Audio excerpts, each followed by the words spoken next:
Hi everyone, so I'm going to be doing my Pandos palettes update today.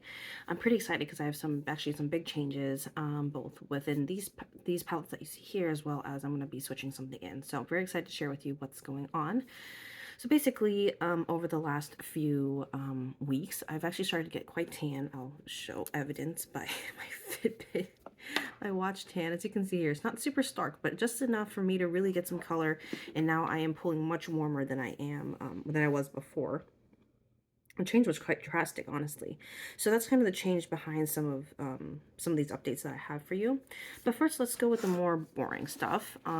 Let's do my face palette first. So I'm doing this duo by Hoola. It had, I think, Hoola Light, as well as the other one was called Willow, which is really pretty, but I'm really using just the bronzer.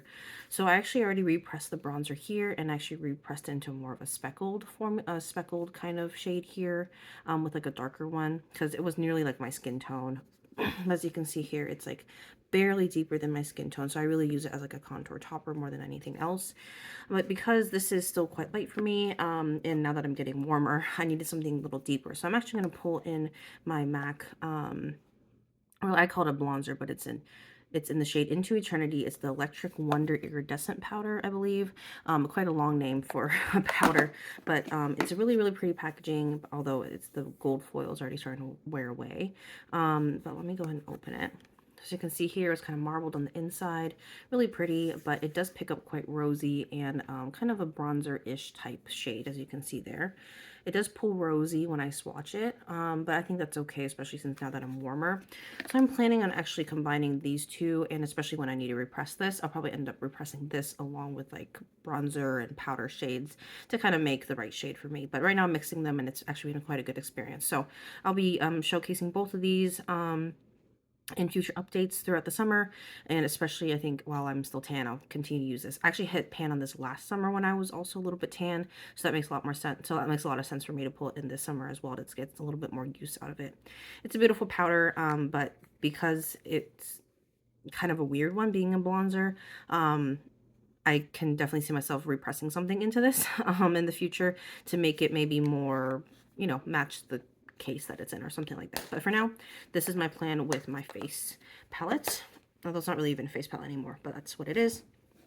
All right, have a good update here on my lip palette. I actually posted on my Instagram, and I think did some shorts on YouTube as well, about how I basically revamped the whole thing. I was only really using Vivogam 5 and Vivogam 6 and mixing them together. So I was like, sorry, my fingers are really gross, so don't pay too much attention to that. But basically, and I wasn't using any of the shades over here. This one was already empty. So I just told myself, why don't I just mix these two into one pan here and then mix in some other shades that I'm trying to use up for the rest of the year. So that is my plan. I was using, these are actually my Franken lipsticks that I talked about in some previous videos, and I really wasn't using these in the stick form very much, or at least it wasn't really pulling the right color on me, especially since I got tanner.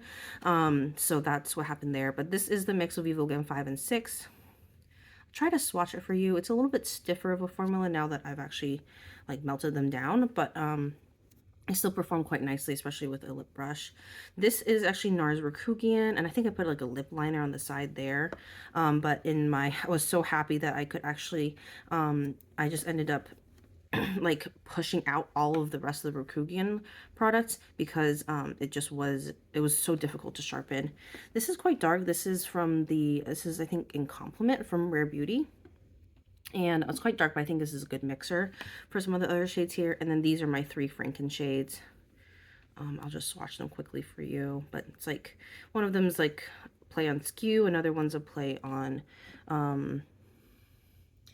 These Lips Are Expensive. Another one I think is Plum Dandy. But yeah, they're kind of all, as you can see, these are quite bright. I think that's why it didn't really work very well for my tanner complexion, versus these are a little bit darker. So I think these are working better. And then I think if I mix some of these together, I think it'll also do really well. So really excited to kind of revamp and get some more use on these shades here. And then this is pretty exciting. So you've seen my Haus Labs palette a lot this year. So it's so reflective. Let me go and open it so you're not blinded too much longer. Although it's still reflective in the case, but a little less so. As you can see here, sorry for the lighting, you can't really exactly see perfectly here.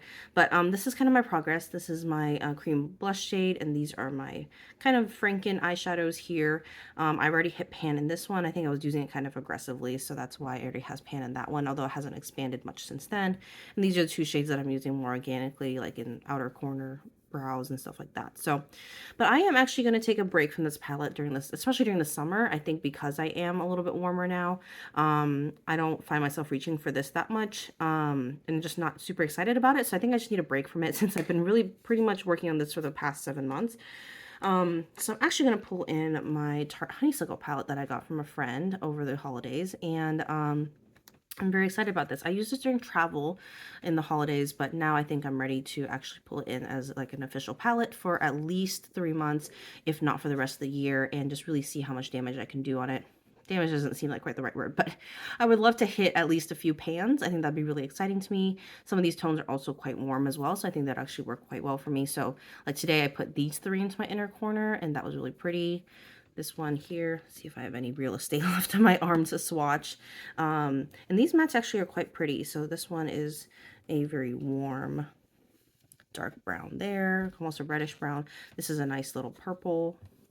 And I do like purples on my eyes, so it's nice to kind of get a mix of warm tones and purples there. And then the shimmers are actually really, really pretty, although sorry, you can see some stickers in the reflection here. On I have you guys standing up on a shoebox. But yes, the shimmers are quite, oh, I totally swatched the wrong one. I'll swatch the cream shade as well. As you can see, the shimmers are quite potent.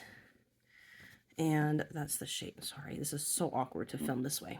But yeah, I'm quite happy with this. And I actually even like this blush too now that I'm a little bit darker. I was quite scared of this blush because it is so warm. It's so warm and so red and honestly really, really potent. I have to use a really, really light hand with that. Sorry, this is such an awkward angle.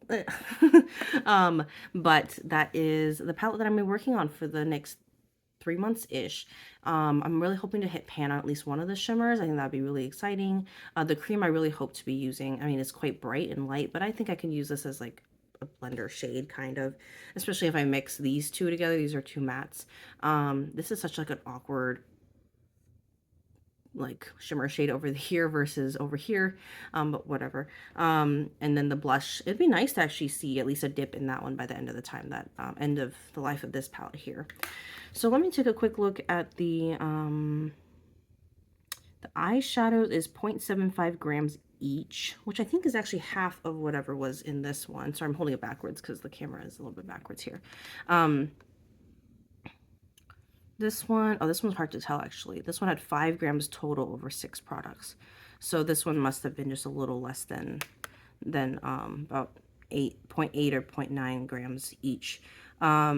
In each of those pans. So this one might be a little bit smaller, but honestly not that much smaller. So we'll see how long it takes me to hit pan on some of these. I think in the Haus Labs palette, I think it took me at least 3 months to hit pan on some of them. So I'm excited to see kind of how far I can get. At least I would like to see some nice dips and some good usage on this. I'm quite impressed by the formula. I think the more I use it and more I kind of get past that first layer there. So that's kind of my thoughts here. I'm very excited to be working on really 4 things, I guess, for the near future of this project. And I hope that you enjoyed this update and that you'll come by and see my next update as well. So have a good one, and thanks so much for watching. Bye.